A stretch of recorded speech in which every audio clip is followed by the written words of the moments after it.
tambaya take cewa assalamu alaikum wa rahmatullah, Allah ya ƙara wa malam lafiya.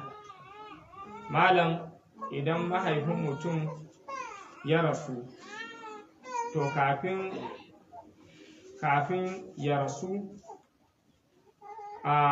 mu muke duk wasu daga cikin ayyukan nashi,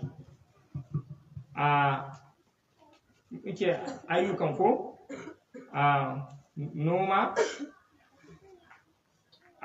wato mahaifin namu kamar noma. To malam, wannan noman da muke da kanmu sai babanmu shi ma za a raba shi a cikin gado? Ito ai shi lokacin da mahaifin yake da rai, wato kamar yadda manzo Allah sallallahu alaihi wasallam ya faɗa, anta wa maluka li abika ne, da kai da dukiyar taka duk ta mahaifinka ce. Ko da kai ne ma ka je ka noma, ba sa hannun mahaifin, dan mahaifin ya ce ka bashi zai amfani da shi da ci da 'yan uwanka da iyayenka, wannan ba laifi yayi ba. An gane ko?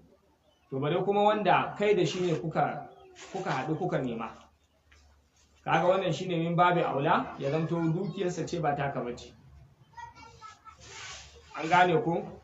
Idan Allah ya mai rasuwa, wannan abin da aka noma yana cikin dukiyar magada, ne.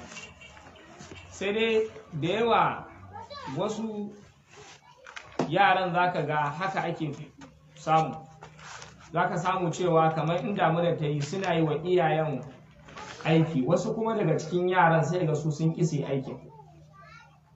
To nan ba laifi ba ne tun lokacin da mahaifin yake da rai, don ya samarwa da shi wannan mai yi mai aiki wata dama wanda bai samarwa da waɗancan 'yan uwan nashi da ba sa yin aikin ba, wanda shi ma zai samu nashi jarin ya daga, shi ma ya dinga rayuwa da kafafunsa.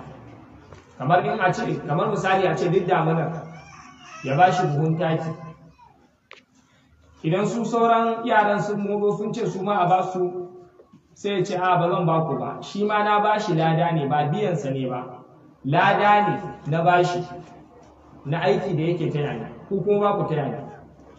Da haka kuma in kuna so in ba ku, kuma ku dinga mun aikin irin yadda yake mun. In Allah ya hore mun duk sai in hada an ba ku, in kuma bai hore mun ba, to shikenan dukkanin ku sai mu ci gaba ɗaya a ciki kawai, mu da 'yan uwanku gaba ɗaya.